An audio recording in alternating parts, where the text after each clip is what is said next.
open houses over the years. We've got a lot of new members that way. We've also had a lot of local folks in the Kiowa County, Haswell, Lahana, Lamar area stop by. We've even had folks stop by vacationing as they were driving across the country, stopping by for the open house. So it's been a big event, and hopefully we'll have decent weather this time of year in October, and be able to as well as do some EME work. So Paul, Bill, whoever wants to lead this off, go ahead and jump right in. Paul, while I'm setting up, why don't you go ahead and talk about open house a little bit and what we're looking for? All right, let's see if I can talk a little bit about the open house. Well, the open house is all set up, like you said, for October the 5th, and we will be starting. The moon will be up that day, and we'll be able to do moon echoes for everybody who wants to hear their voice come back off the moon. That's a real thrill for a lot of people who've never done it before, and so we'll be doing that. Michelle Nelson, who's the mayor of Haswell, will also be providing a luncheon as a way of funding their 4-H club. They have a 4-H shooting club that she's involved with, and they need to raise some funds so that they can go to some of these shooting events that are all over the state, and they want to be able to compete with other 4-H clubs. Anyway, that's why she's providing the food for us as well. So it'll be great. I had it last year, and it's great. A great pork barbecue with all the fixings. So if you like, I like the apple crisp the most. Anyway, that's and then we're also going to have the bunker in the bunker of there. We're going to have the ham radio station running, and so you'll be able to see what we're using right now on 6 meters. Anyway, we will also have available telescopes, and I can't tell you how many there's going to be, but we're going to be allowing people to see the sun through a telescope with filters, so that you can see some of the sunspots, as well as perhaps some of the large emissions from the sun that come off as there's a lot of material that comes off the sun and creates our aurora borealis and other things. So you'll be able to see that as well. I think that's also too. Bill Miller will be providing a bit of an overview of what we're doing, something like his presentation, his virtual open house, but he'll be doing a real open house presentation for us there. So thank goodness for Bill. And any questions on the open house? Might mention that the barbecue, we're expecting a $16 adult, $8 child fee for the barbecue, and that's to raise the money. I don't know if you said that, but No. let everybody have an expectation, bring cash for the barbecue. And it's well worth it, because she really puts a great feed out, and it's more than you can eat for sure. Yeah, absolutely. Absolutely. Good point. Anything else? Anybody else has questions about it? Okay. We're also looking for volunteers. So I know Bruce Kirkpatrick has already volunteered. And I know that Doug Lieber has volunteered, and we have a lot of our board members are coming as well. But we could use a few more volunteers to help us organize the event, and see if we can make it a real success this year, just like last year. There weren't enough of us last year. Well, it was hard. We worked ourselves pretty solid, but with more people, I think we can do a better job of hosting the public. But I think there were only about 4 or 5 of us last year that did the whole thing, and it was it was a little chaotic because we didn't get a lot of the data from people that we wanted, and we probably left a few people in the lurch. Halfway through a tour, we kind of drop them and go to the next person. So, but with more people, we can do more, and it's also a lot of fun to see the look on people's face when they realize what we're doing. Also, one more thing is our building is now 99.9% complete. And so you'll see a totally different building. If you're here last year, you won't recognize the inside of this place. I mean, it's just gorgeous. And Bill's done an awesome job coordinating, doing the handwork himself, and also coordinating with all the tradesmen to get the inside of the building working, getting our kitchen set up and everything. So it really looks nice now. And we're going to have hopefully we'll have the control station for the dish in the building. If not, then we'll be somewhere in between. We'll be there one way or another. But the building is quite nice, and we'll be using that for STEM work with many of the high schools and colleges around there that want to come out, and we can do some hands-on presentations and allow students to see what a real radio dish and what radio astronomy is all about. Yeah, this is a great time to showcase DSES to not only the local community, but the local hams as well. We get a lot of interested folks from the local radio clubs in Colorado Springs and Pueblo. They're real interested in knowing what we're doing. We've had folks come from Lamar, the hams come out and take a look. And a lot of folks who've grown up and lived in that area have known about this dish for many, many years. And they're amazed what actually is going on now since we've started our activities for the last 10 years. They're really impressed of what this capability we have out there.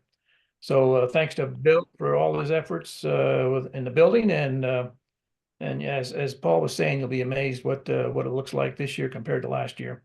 The trailer will also be open, as Paul was saying, and the bunker as well. So we'll have people need local, our members to help out, showing the folks, because one or two people cannot do everything. And last year was a case where there was just not enough members and too many folks, which is good. We have a lot of folks. The parking lot was really full. So please, if you can, come out and help, whether it be for 1 hour, 2 hour, or just all day, whatever. And we'll be going down early for those who want to come down early, Thursday or Friday night. There'll be folks down there. I plan on coming down Thursday, staying Friday, Saturday, and leaving Sunday. So that's the plan. And for myself and other people have done the same thing in past years. So I'll be there Thursday night too. Okay. Go ahead, Bill.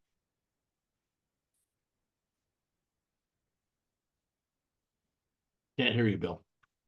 Oh, I was just going to say I'll be there Friday and Saturday also. Well, that's good, Bill. I was going to ask if Michelle was on yet. We were going to give her priority for her time schedule. Yep. Yeah.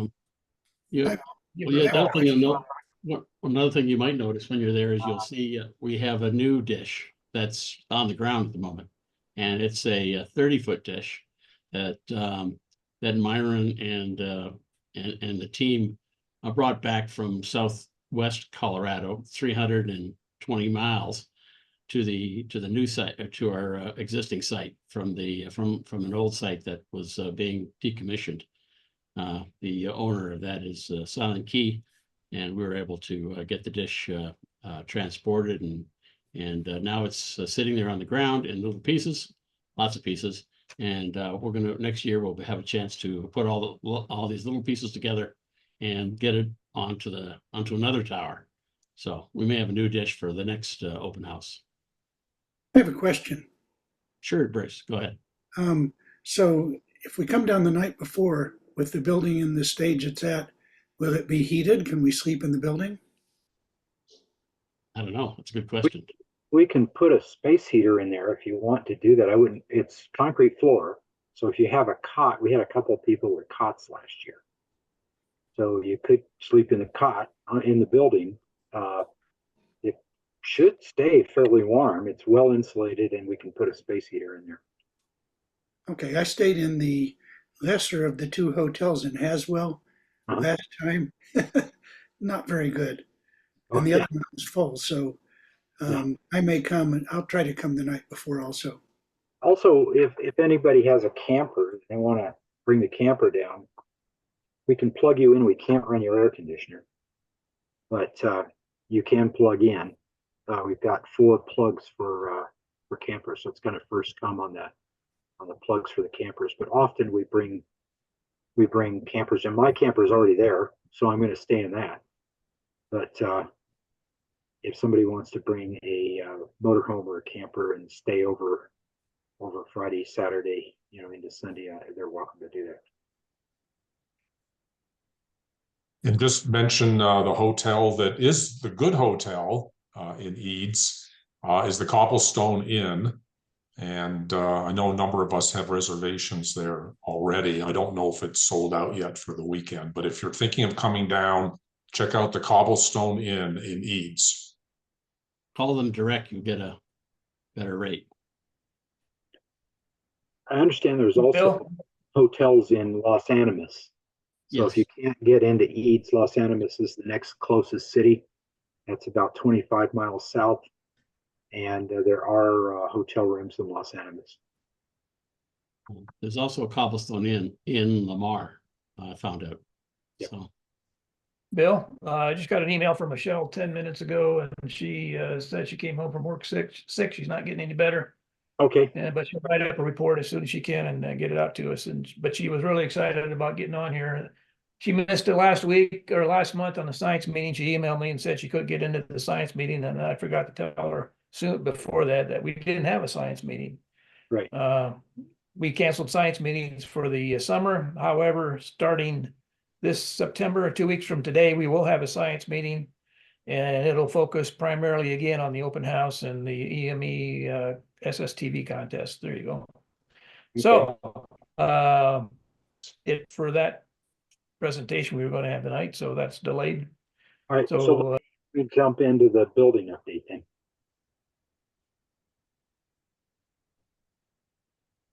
Let's see, I got to get the right screen on here.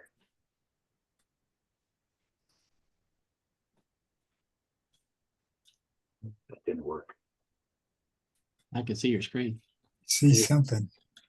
You see the whole screen or just the, I can't tell which screen we're showing here. But anyway, let me go through this little deck here. This is the kitchen. The new building is, like Paul said, we're about 98.9% finished. And that's the looking at the main classroom and the open area, the main gathering. And right behind the other side of the kitchen over here is the bathroom. I don't have any pictures of that I think I can show.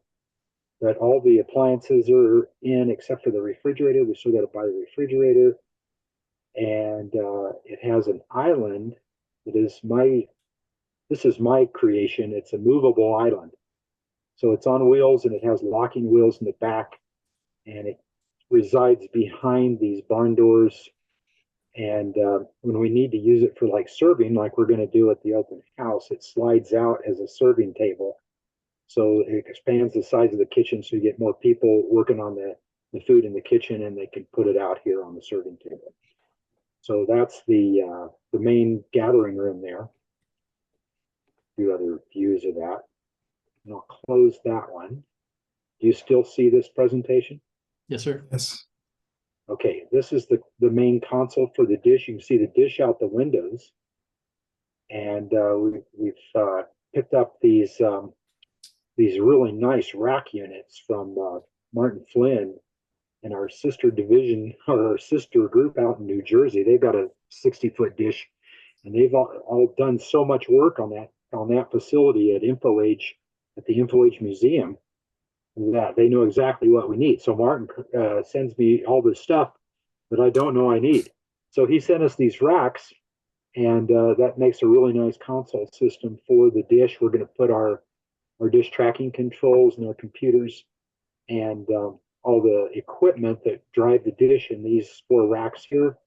We have plenty of workspace there that we can work. It's so much bigger in the building than what we had in the old trailer, that we can have people behind the operators, and we can really show people what we're doing, and it's not crowded. You don't feel claustrophobic in the building like the trailer was. So that's pretty nice. And I was just looking up at the dish out the windows with the different views.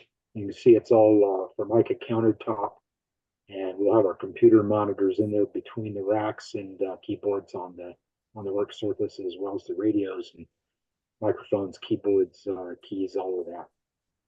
So that's the racks. Let me see if I have anything else here. Incidentally, this is the radio room that these set in, and they drive, that part of it drives the dish, but there's another part that will be eventually be our radios, if I have a picture of it. Well, this is just the dish moving, and it happened to be catching the sun in the limb of the dish, which I thought was kind of neat. But you can see it move there. We go on from that. That's more of the kitchen. I'm taking pictures of all the serial numbers and all the appliances so I can turn in the warranties. We're going to work on the steps. Bob's got some ideas of replacing the steps into the trailer. That's one of our friendly pets down there at the bunker, a big spider. That thing's about 3 inches long. And anyway, there's the site. So this last weekend, I worked on this. This is the entry of the conduits into the bunker, or into the pedestal of the dish. We needed some way to get all these conduits inside of this pedestal sheet metal. This is heavy plate steel that makes up the pedestal. And so we need to get those inside the pedestal. So I cut the conduits off and cut a hole in the pedestal with an angle grinder and a sawzall, and then mounted some quarter round attachments to the conduits to see how that would work out, and that looked pretty good. There's it from the inside of the pedestal, and then I got the conduits going in through the hole. Then I built this box around the hole and molded it all together and put a cover on it. So now we have a nice entry into the pedestal for the conduits. And so now we're ready to pull wire and get the wire in and hook it up to all the control systems of the dish, and the coax come into the radio part of the dish. And there's quite a few wires. Ray has ordered the wire. It's all coming in this week, and hopefully by the weekend we can start pulling wire and get this all hooked up. But that worked out pretty well. I think it looks decent, and we can always plug up the bottom of it with some thin tin and spray foam so the snakes don't get in there, and then cover up the hole so you only see a little bit of the conduit sticking out of the ground, and it'll be all set to go. So that's what I did all weekend. Somewhere here I have a picture of the whoops. Oh, this is just beautiful scenery coming home. It's a long drive home, so I always take pictures of the weather on the way. This is some stuff that Martin wants to give us. He's got a whole bunch of stuff, and we said, yeah, something like these. These are the cover plates for the back of the consoles. He's going to send us some more stuff, and we're going to pay the postage on that and get the consoles all worked out. So that's about all I had on the facility. We're getting the heat pumps in this week, finishing off the consoles, and getting everything hooked up. I did get 400 gallons of water delivered to the cistern. The big holdup right now, again, it will be the new electrician, as he's working the Kiowa County Fair and a bunch of other projects. And so I need to get him out there to hook up the heat pumps for heating, cooling, and the pump in the cistern and the water heater. So there's some work to do. We can do some of that work, but he has to approve it. And really, I'd rather he just did the whole thing because we don't have a lot of site time. So we're working on that. So that's about it on the update of the building. Let me unshare here. There we go. All right. That's all I got on that.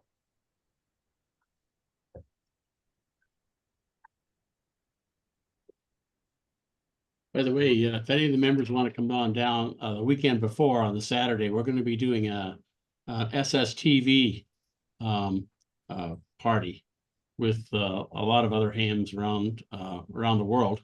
Skip, if you can get on SSTV, we'd love you to take some pictures that we're going to be sending. Way too early in the morning for me. Well, you don't have to be up at 3 a.m. I mean, we can do it later, you know. Yeah, I'm going over to the microwave update. Oh, that's right. Yeah, you told me that. Yeah. I want to keep my mental stability in a good shape because I got to drive to Vancouver from here. That's a hell of a drive. I'm sorry. If I stay up real late, early or real late all night, I'm screwed for a week. I know. I'll see in the morning if things are still hopping, but I haven't even got the software loaded. So I don't have a computer here that will run this newer software. It's just my computers are so bloody old that I don't know. I tried copying the slow scan from the guys in Europe, and I could never get it to work. I don't know what the hell's going on. So I can help you with that. I'm sure you could. Yeah, Bill WT0DX and myself did all the troubleshooting and figured out all the things that could go wrong, and we broke everything and we fixed everything, so we know everything. I had the MMSTV program running before. I used to use it on AO40 and then on HF, and Well, when I was going to shoot the signals from over there in Holland or wherever it was, it would never sink in. yeah, I could you forget it. got to get the Yonic, the YONIQ. Yeah, Get that downloaded. download it. Yep. So Get we'll that. see. You'll be all set, and I'll help you set it up if you need, or Bill will. I can do it. That's going to be one on the 28th. Yes, sir. Yeah, Yeah. we'll see. We'll be there on Friday, so we'll be testing it. So Oh, okay. if you're around. Yeah, but the bloody moon doesn't rise till like 4 o'clock here or something stupid like that. So I don't know. It's getting hard for me to get up that early anymore. But we'll see. We'll see in later on in the morning, maybe. Yeah. So Paul, I have a question about that. Is this going to be an EME Yes. SSTV thing? Roger that. Okay. Yeah, we'll just see if we can get as many people as we can do, and it seems like a lot of interest in doing it. So a lot of folks are going to try it out, and we'll see how many we can get. I've got some real cool pictures to send up. And, What does it take? What does it take to receive it as far as equipment, antenna wise? Antenna wise, I don't know. Something that'll work on 23 centimeters. You need a dish or a Yankee or something to that effect. Okay. But we'll be running 400 watts, 350 to 400 watts into a 45 dB gain antenna. So we'll have a lot of stuff going up to the moon, and you just have to copy it coming down. Or you can come on down, Bruce, and help us out. That'd probably be easier. I may do that. That'd be awesome. Love to have you. Anything else? All right, well, Bill Miller, you're still running things. Am I? You're, Okay. you're the vice president.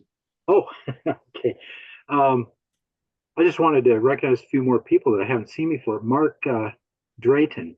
Mark, have you been on before? Yeah, you met him. Oh, yeah, I recognize Mark. Okay, good. Now, I always ask him that. Every time I see him, I ask him that. And he turns sideways and I don't recognize him. Hey, Mark, is that a sunrise behind you? I can't remember when I took the photo whether that was sunrise or sunset. I was going to say, geez, I'm just watching the sunset here. It'd be kind of cool. I can't remember. That was up in Exmouth, that picture. Just out of curiosity, Mark, what time is it there?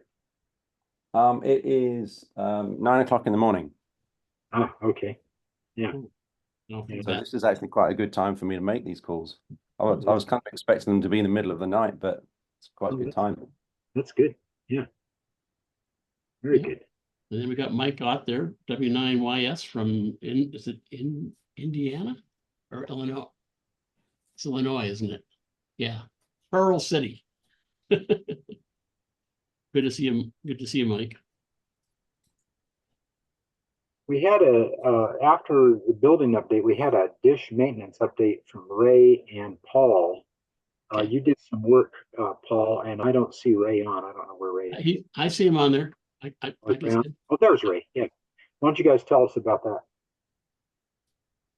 Go ahead, Paul. him.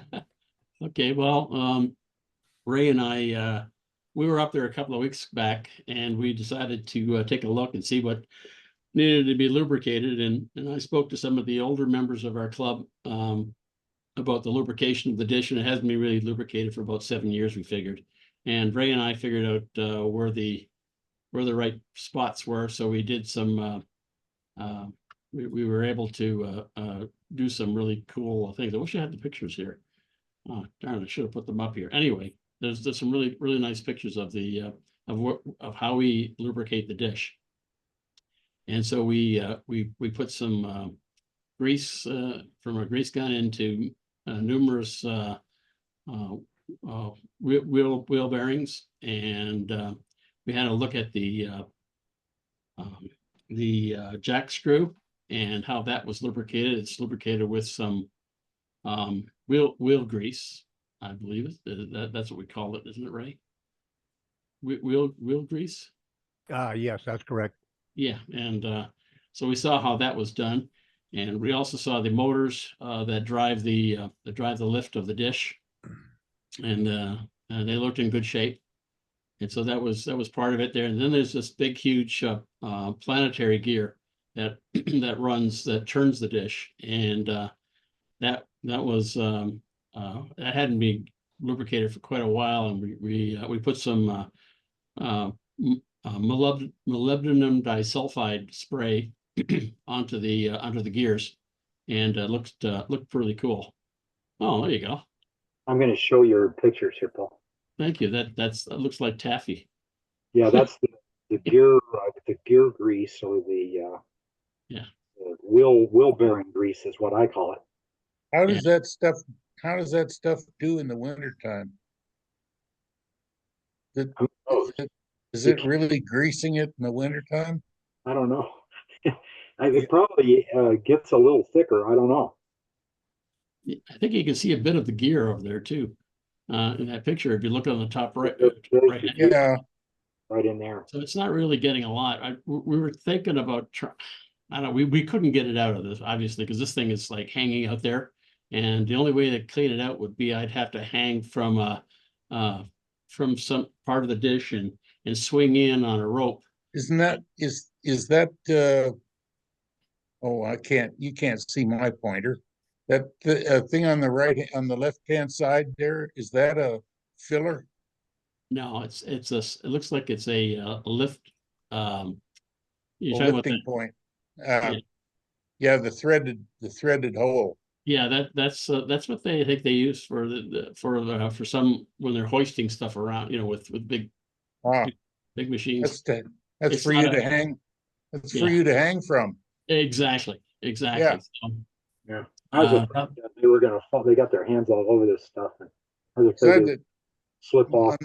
On my medium-sized small dish, I had to take out the stuff that was in it, and I had to go to ATF, automatic transmission fluid, for the wintertime. Otherwise, the motors wouldn't drive it. The stuff was just too viscous. Wow. And I was just wondering if it's getting sufficient lubrication on that jack screw in the wintertime. I don't know. well, we probably need to maybe clean that out and put some 90 weight gear oil in there. I think that would. It should be multi-viscosity, kind of like car oil, but without all the additives. 60-90. Yeah, that would be probably good. Yeah, But I think that would be better for it than, because the pictures that you were showed the screw itself actually sits in a long tube on the bottom side, right? Right. And then on the top side, it's got some kind of covering that Right. yeah, there's a cowling all the way around it to keep the dust out of it. keeps the crap out. Yeah. That's the I dry. think, I think it would be better off with the fluid in it, provided that the provided all the gaskets are okay. Didn't see too much leakage, but of course they didn't put liquid in there, so I can't say. Yeah, Right, but that's, I would think it would leak out into the jack screw accordion protectors to keep the dust out. Any leakage would just drain into those jack screws. well, that the accordion protector's got to be on top, right? That's true. It And is then Yep. there's a tube, there's actually, looks like just a piece of pipe that the thing sits in, the jack screw sits in on the bottom side. I don't know if we have a picture of that. We Yeah, don't. there it was. Whoop, you just had it. There. Yeah, there it was. The pointing Yeah. down here. Yeah, that the jack screw sits in that. That's solid. And then you can see That's the plate. That's the plate they took off right there. yeah, yeah. I think, I don't know. Seems to me like it's really designed to have, like you say, some kind of 60/90, some kind of a different lube than This thing tips grease. over. Remember, there's an axle through here. Those are the grease zerks on the axle. And this thing tips over. So if you fill it full of fluid, that fluid's going to run out the other side over here when it's in a certain position, I would think. Especially in the summer. I Yeah. don't think that part moves. I don't know. I think it does. I don't know. You Right. guys were working on it, but there's the accordion protector that's on the upward side of the jack screw, and Yeah. that's Okay, I guess it's been functioning fine so far. So what the I'm heck? pretty sure that part doesn't move. It's the other part that moves. Right. It pivots on that axle there. Yeah. The dish pivots, but not that thing. That thing's always pointing down. oh It doesn't move. yeah. I think you're right. Play the tape. We got it moving in the tape. Okay, well that's that part. That's the motors and the gearbox for the elevation. What's that? A 5 horsepower? No, that's probably about a 2 horsepower motor. Jeez, we could put something bigger in there next time. We really don't need it. I mean, the dish is balanced, and all you need to do is just move it. And there's the other thing on the left there. That's where the gearing is done. And the brake, isn't it? Yes, the brake on the left. Yeah. But we looked in that thing on the left, and we sucked some of the liquid out, and it was clear liquid, and but the color of beer. So it was. I think they just poured some 30 weight oil in there. Is what they did 7 years ago, and there, you can see there's 2 of those things to put the oil in. There's 2 big nuts on those things. Yeah. Go ahead. What's in this motor? You've got it circled. That's a grease nipple. Oh, okay. There's 2 of them. Oh. And then there's this is the That's it. drive wheel or drive gear. That's not Yep. that's the sensor for the direction. Yeah, this is where the encoders go down, right? Right. And that's in the azimuth, isn't it? Correct. Yeah, Yeah, so- that's the azimuth bull gear. Yeah, so but it's not the bull gear, it's just the encoder gear. But So yeah. this Yeah. comes into The bull gears is riding it, is driving it, the big one. Yeah, the bull gear is that guy. That's Yeah. the boulder behind there. Yeah, it's looking pretty good actually for Yeah, its age. They're about 1.5 to 2 inches apart, these teeth. That Yeah. thing's, I'd say it's what, 10 feet in diameter, maybe? Yeah, at least that. Yeah. Yeah. And so we they- drive it in a coarse fashion and probably quite a bit of backlash in the gears, but we sense it in a very fine fashion. There's very little backlash in this fine gear that drives the encoders. Hmm. So that's how you get, the accuracy of where it's at. Yeah, and you can see there's very little dirt up there. I mean, I put my finger down and just drag it across. It's nothing. Yeah. Yeah, I don't know. I still think it needs to be cleaned out, Paul. I'll give you some pledge. Well, we were just going to vacuum it out. We were going to build a poly pipe that we can reach in there and just suck it all out, suck all this dust out of there. Because it's in a terrible environment. You can't imagine how bad this environment is on site. And the wind just blows constantly, and the sand out there, the dirt, is the consistency of flour. And it just blows into everything. And so over time, you do get a lot of this blow sand in everything in the site. And that was the thing about the building. We tried to seal the building, and even after all of the work to seal the building, the blow sand still comes through the windows and the door frames, and it's very hard to control. But it's even worse in this dish. I still have a question of what does the dish ride on in Asman?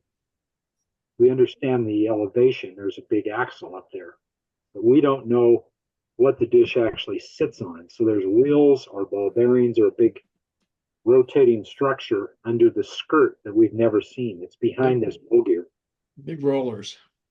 Big rollers. Yeah, there'll be a tapered roll bearing and a shaft, and then probably a load or thrust bearing on the bottom. Yeah, tapered bearing on a track, right? Yeah. Yeah. I wonder. Something holds this dish down. Otherwise, the wind would have blown it away along. Even though it weighs about 60 tons, something keeps it from moving. God, those bearings must need some kind of lube, or else they've been sitting in there in the same lube for God knows how many years. But So that's the next mystery: is how do we lube those? oh, there's got to be some provision for doing that. Yeah. Yeah.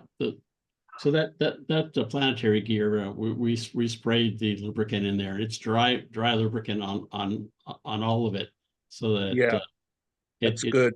It won't collect any dust. Right. And I'm sure as we keep turning it around, it'll make sure that it's equally distributed. Yeah. Okay. Well, that's probably enough of that. What else we got on the agenda? Let's see. I don't have my agenda here. Excuse me. I'll close that one. So I think we're about done. I'd like to emphasize that we can sure use some help for open house, both cleanup and operations on the day of the open house, which is the 5th of October. And we could sure use help cleaning up on the 4th of October on Friday, and any time in between now and then. So if anybody can make it to the site and help with some work, I think there's a work party scheduled for this Saturday. Paul and Doug were going to go down and clean out the bunker. And if all the wire comes in, Ray and I and a few others will go down and pull in wire and start hooking things up. And Bob was going to ride down with me and check out the stairs on the communication trailer are weathered badly, so we're going to replace the stairs and put some new plywood on those or some rubber to keep people from stubbing their toe on the splinters. But there's a lot to do, and we could sure use help, so the local group could come out and help us out. Yeah, Bill, this is Ray. The connectors came in today, and also the wire from the feed down to the through the lower bearings there, that's in as well to feed the AC power up to the feed. Oh, good. Okay, that was fast. Yeah. Very good. Yeah. Bill, there was one more agenda item, although things are gotten a little bit out of order. Okay, good. And that was just sort of a general update on the website and groups.io site. Sorry, Bill. But yeah, go ahead and give us the update on it. Yeah, so on the groups.io, we have 86 members, which is a good portion of the club and probably some other interested folks. And already in September, we've had 16 different posts on a variety of topics. On the website, I did a major revamp of the ham radio page. It was several years out of date, and I updated that to more closely reflect current situation with our ham radio activities, including the HF 6 meters and EME functionality. And then on the homepage, a number of recent posts include information on the open house, the Slow Scan TV event. Bill, your suggestion that we put up notice about the NRAO ham courses, and also a link to your video, your excellent video on the virtual open house, which again, if there's anyone on this call that hasn't watched that video, I highly recommend it. You'll learn something about the organization that you didn't know for sure. And then also there's a link to the EME presentation that our club members made at the recent International EME conference. So those are all updates and information you can find on the website. Did you record the EME presentation, Bill? That was not recorded, right, Paul? No, it was not recorded. They didn't have any mechanism to do it there. They didn't, for whatever reason, they didn't record it. Oh. But the slide deck is up, and it's a pretty self-explanatory, a good deck that covers the EME activities. Thanks, Bill, for doing all that work on the DSES IO group as well as the webpage. It's a fantastic job. And I'm gonna see Gary Agger on here as well. Gary started the website years ago when with DSES.science, when our other one was no longer accessible, DSES.org. And thanks to Don for closing that website out, DSES.org, and capturing all that historical information as well. That was a heck of a job. Don and Gary and Bill has picked up the slack and continued on with the website. So we still own that URL, by the way. Okay, that's great. DSES.org is. Somebody was paying for that, weren't they? We have. I paid for it. Oh, it's you only paid for it. It's $15 a year. It's nothing. Okay. Get it. Yeah. But I have it. I forgot who it's with now, but I've got it. If we ever want to resuscitate it, it's there. Otherwise, it's locked away, and it still belongs to us. So Don, we probably could do a redirect from that to the current site if that was of any value to the club. You certainly welcome. I don't really know how to do it, but yeah, we can do that for sure. Well, let me reach out to you outside of the meeting, and maybe we can see if that's possible. Let's do it by all means. Sure. Okay. Okay, that sounds good. Be interesting to see what happens. So thanks, Bill. I just came back into the room here, so I assume everything's been running okay, and a lot of, I've dropped out once or twice, but I think we're good. I'd like to ask Martin Flynn's, it's late his time. Martin, did you have anything to add from New Jersey? Nope, still getting everything together for the last pallet load, and it's going to be the end of the month before I pack that, but getting everything on the skid ready to go. Okay, yeah, I appreciate that. If just let us know what it's going to cost to ship, and we'll do that. And also, if we're burdening you too much, just say so. I worry that I'm asking for too much here. You know what? I learned a long time ago in the volunteer world to say no. Okay. And for those of us who have served, the word Navy has another connotation of never again volunteer yourself. So if it gets to be too much, I'll let you know. Okay, I appreciate it. Yeah. Well, we really do appreciate the Rex. They look fantastic. I think it looks absolutely stellar. You know. Hey Martin, if you're interested, we'd love to have you as a receiver if you guys want to do that. Help us with the EME on the 28th. We'll be doing the SSTV stuff. We are replacing a bearing in our elevation assembly. Hopefully that's going to be done. If it is, we'll take you up on that. Okay, I'll help you with the SSTV software if you need it, but I think you guys are smart and can figure it out pretty fast. Yeah, there's more PhDs in our program than I know what to do with, and a couple Nobel laureates to be as well. In that case, I'll help you. Exactly. You read between the lines. That's it for me. All right. Okay, anything else we want to bring up? Anybody on the call want to bring anything up?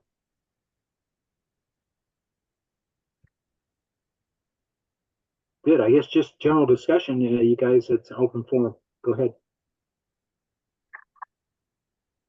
Yeah, if any of you guys are coming down, please let me know. For the open house, I'd like to start up a list of who's coming so that I can have a complete list of contact information so that I can contact you, you can contact me. Hey, Paul, we might mention something that we're planning to do so that we have a more accurate understanding of who attends this year. And let me make a few comments. So we're planning to greet every car as it comes into the facility on Saturday at the entrance. We hope to have a pop-up tent there and some chairs, maybe even some help from the 4-H folks. We're going to hand out a little site map to people. And also I want to capture, you know, the people that are in the car, the number of people, you know, name and email maybe, so we could get a attendance list. And so that's something where at least we hope we'll have pretty good understanding of who has attended this year. Hey, Bill, yeah. one of the things we want to do with that map is include a set of rules, like don't go in the weeds. There's rattlesnakes out there, stuff like that. So all warnings and rules and that sort of thing should be in that little map that you yeah, that's a great idea. And if you have some suggestions, I'd already thought about the rattlesnakes part of it, but I'm sure there's some other things like don't use the restroom, either of the other restrooms on site. Well, if we get power hooked up to the pump, we could probably let people use the indoor restroom. Okay, well, then we have to have a volunteer to clean it afterwards. So yeah, a couple of times during the day, probably.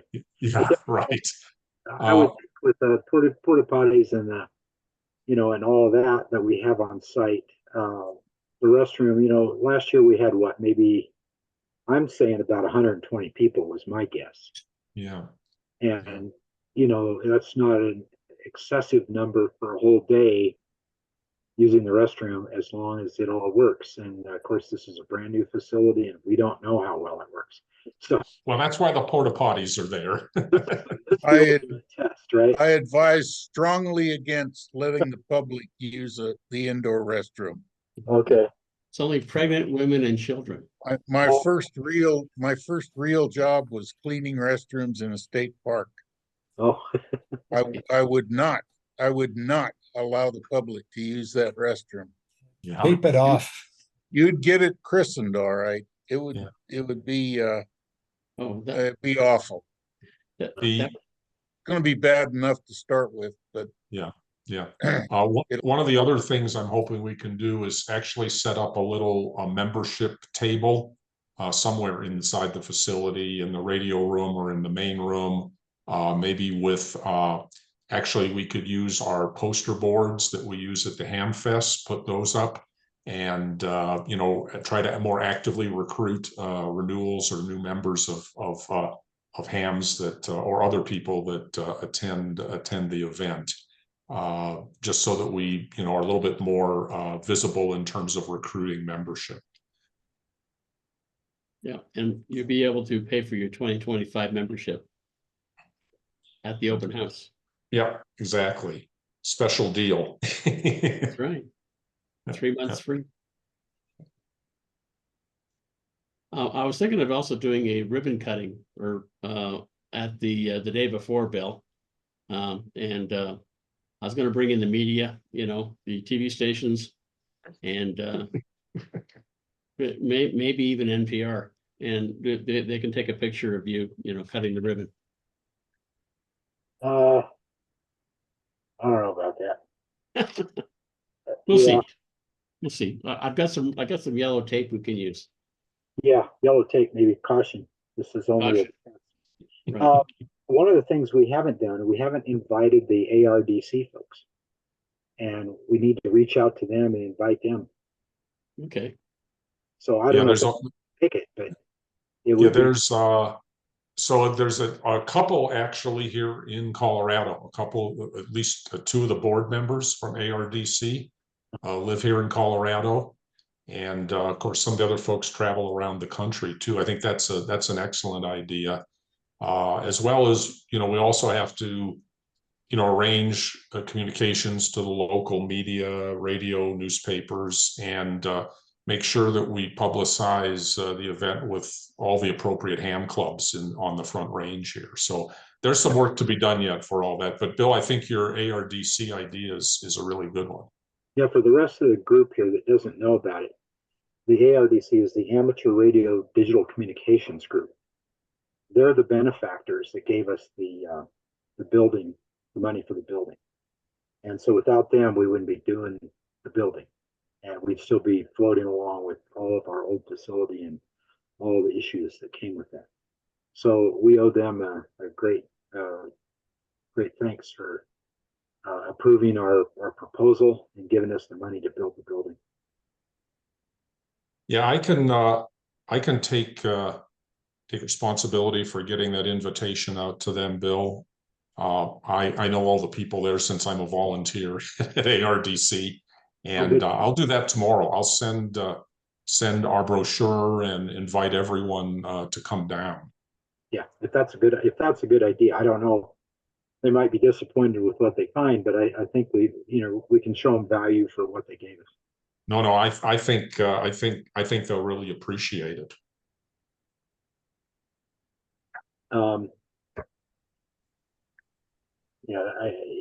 I can't stress that enough that they really did. Oh, that was the other thing I was thinking about. Is this something we want to do? Do we want to recognize the contractors and such that helped us build this thing? So are you talking about like some kind of plaque or something? I was thinking about a poster board. Yeah.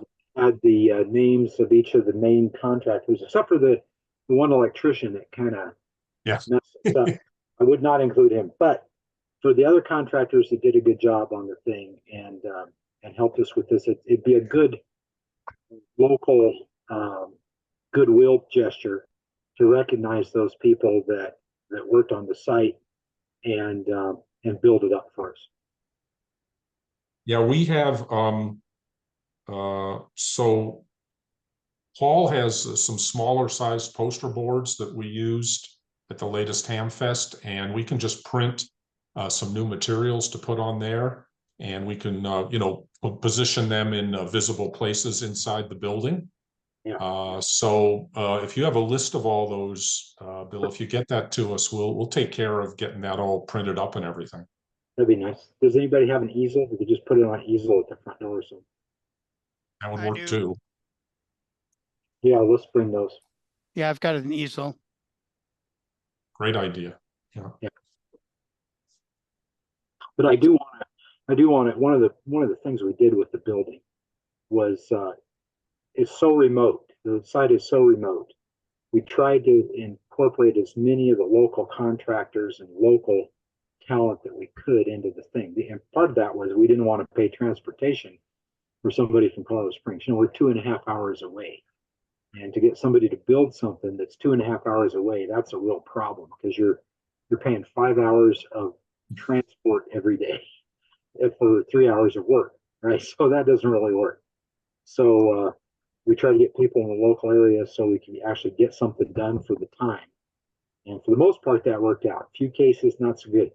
But most of the people were serious about it, did a really good job. This last group that I got, Revival Restoration Group with Josh Laughlin, were fantastic. They brought in 5 people and just really went to work on the interior and did it in a record time and did a pretty good job. So, there's them, the plumber, the people that put up the garage door, the guy that did the groundwork and all the foundations, and And then the group that actually sold us the metal building, where they were out of Clovis, New Mexico, and they were fantastic. Put that metal building up in 2.5 days. So I just want to, I think that's important to recognize people when they do the job and work hard, and I think it'd be good. I think also it'll be good relations with other local folks from the community that visit to see that we've used those local contractors. Yeah, that makes the next thing we do that much easier to get contractors. Exactly. Okay, that's all I have. Maybe we could maybe put them on the website too. Give them some publicity. We could, yeah. Not too much, because I don't want to get too busy. What we're doing with the website is kind of like people that are sponsoring us and continuously sponsoring us, kind of like the group that's covering our internet. We put them on our website. So for people that sponsor us continuously, I definitely want to put them on the website. But for somebody that's done just one thing, I don't know. It kind of lives on forever. It would be a list that would be separate from everything. Just we Yeah. talked about the building. These are the contractors we used in the local area. Yeah. It doesn't have to be very much. I think, Bill, I'm assuming once, I'll say proverbially, the dust settles on the new building and it's really finished, we'll write up some kind of general announcement, description, post about that for the website, and then we can include the contractors as part of that posting. Yeah, that'd be good. Yeah, we can do that. So I'll compile a list of all the people that we've hired. Yeah, perfect. Except for one. Yeah. We have a list of people who you shouldn't hire. Oh, never mind. We're not going to post that list. I would like to. Yeah, I know. All right. We'll see you guys later. Okay.